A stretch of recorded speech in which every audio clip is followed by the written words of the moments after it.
ஐயோ கடவுளே, குழந்தை கட்டிலையாவது காட்டக்கூடாது. அத்தா,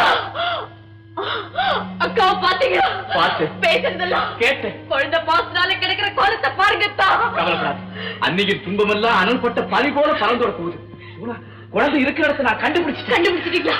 அரவண வீட்டுலதான் குழந்தை இருக்கு. குழந்தை கேட்டீங்களா? கேட்க முடியாதபடி சட்டம் என்ன தடுத்துருச்சு. ஏன்?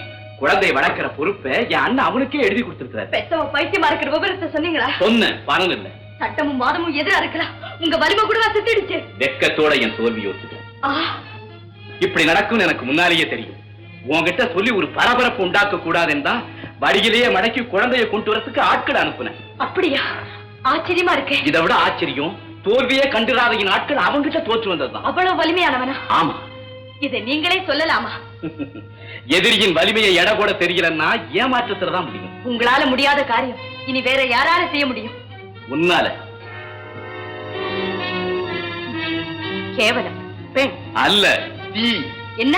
மலையளவு பஞ்சு பொதுக்கி தினையளவு தீ போதும். அதுக்கு நான் என்ன செய்யணும்? துணியணும். எதுக்கு? எதையும் இழக்கிறதுக்கு. குழப்பாதீங்க, தெளிவான வழி இருக்கு. சொல்லுங்க. ஐயோ, இது என்ன கொடுமை! இது கொடுமை! இதை விட கொடுமை சரவணன் அண்ணனை சுட்டு கொன்னது. சரவணன் கொலைகாரனா? ஆமா. குழந்தை மேல இருக்கிற சொத்துக்கு ஆசைப்பட்டு அதை வளர்க்கிற உரிமையை வஞ்சகமா எழுதி வாங்கிக்கிட்டு என் அண்ணனை சுட்டு கொன்னுட்டான். இப்ப சொல்லு, என் திட்டம் சரியா இல்லையா?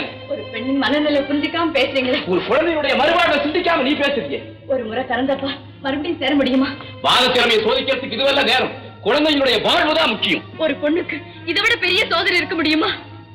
கூட பிறந்தவ பைத்தியமா இருக்கிறான், மாலையிட்டவன் கொல்லப்பட்டு இருக்கிறான், அந்த கொலராவன் கையில குழந்தை இருக்குது. இப்ப நீ இந்த நிலையில என்ன செய்ய போற?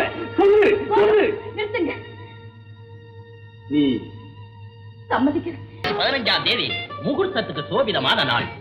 அன்னைக்கே சரவணனுக்கு சரத்துக்கும் கல்யாணத்தை நடத்திடலாம். ஆமாம்மா, நீங்க என்ன சொல்றீங்க? நீங்க எல்லாம் பெரியவங்க, நீங்க பார்த்து சரின்னு சொன்னா எனக்கு சம்மதம் தான். சரி, அப்படின்னா அதே தேதியில வச்சுக்குவோம். ஆமா, கல்யாணத்தை கோவில்ல வச்சுக்கலாமா இல்ல வீட்லயே வச்சுக்கலாமா? ஏன், நம்ம வீட்லயே வச்சுக்கலாமே. அது சரிதான்.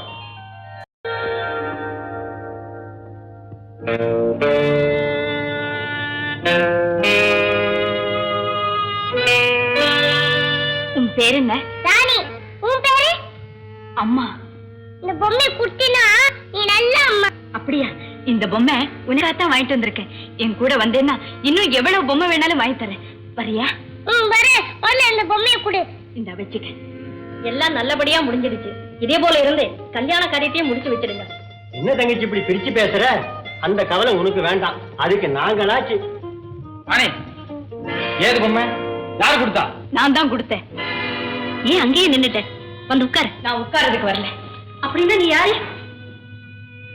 அத்தைன்னு உங்களை அழைக்க முடியாத அபாகியவதி. அத்தையா? உனக்கா? உறவை பத்தி அறியாத உங்க குற்றம் இல்ல, அறிவிக்காத உங்க பிள்ளையோட குற்றம். நீயும் அவனும்? அந்த கேள்விக்கான பதில் தான் இந்த குழந்தை. தம்பி, கொஞ்சம் பொறுமையா இருங்க. ஏமா, நான் தான் உங்க கணவனா? இது நம்ம குழந்தையா? உங்களுக்கு என்ன பைத்தியமா? எனக்கு இல்ல. எதிரில நிக்கிற மனைவியை பார்த்து யாருன்னு கேக்குறீங்களே, உங்களுக்கு தான். தம்பி, அவ்வளவு பொய்யமா? நீங்க நம்பாதீங்க சொல்றதெல்லாம். வேற எதைத்தான் நம்ப சொல்றீங்க?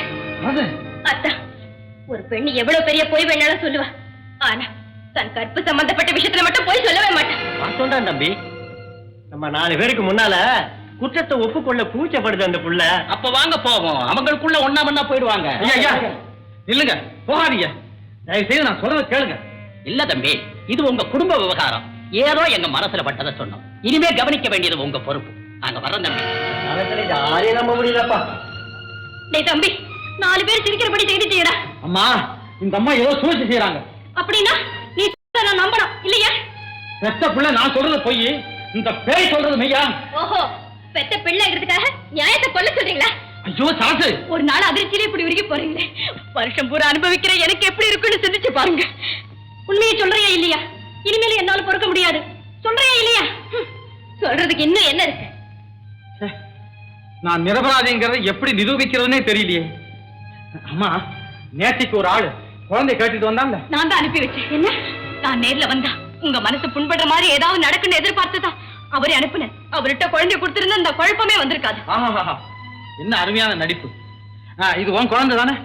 எங்க கூப்பிடு வருதா பாப்போம். அது எப்படி எங்கிட்ட வரும்? நான் பெத்தேன் அவ்வளவுதானே. பெத்த முகத்தையே பார்க்க முடியாம செஞ்ச பிறகு அது எப்படி என்கிட்ட வரும்? முருகா, இந்த குழப்பத்துக்கு ஒரு முடிவே இல்லையா? நான் இங்க இருக்கிற வரைக்கும் இந்த குழப்பத்துக்கு ஒரு முடிவே ஏற்படாது. நான் வரேன். நில்லு.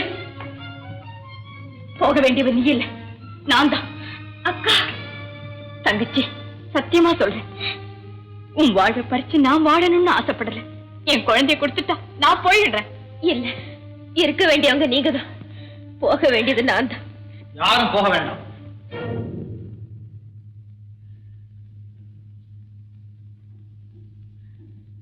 நீ என் மனைவிதானே? இன்னும் சந்தேகமா? கழுத்துல தாலியை காணாம எங்க? அத கட்டளைங்கிற தைரியம் தானே உங்களை இவ்வளவு தூரம் பேச வச்சது. ஆமா, நான் ரொம்ப பெரிய தவறு செய்துட்டேன். எங்க அம்மா மனசை கூட நான் புண்படுத்திட்டேன். அதுக்கு பிராயச்சித்தம் உனக்கு உடனடியா தாலி கட்டுறதுதான்.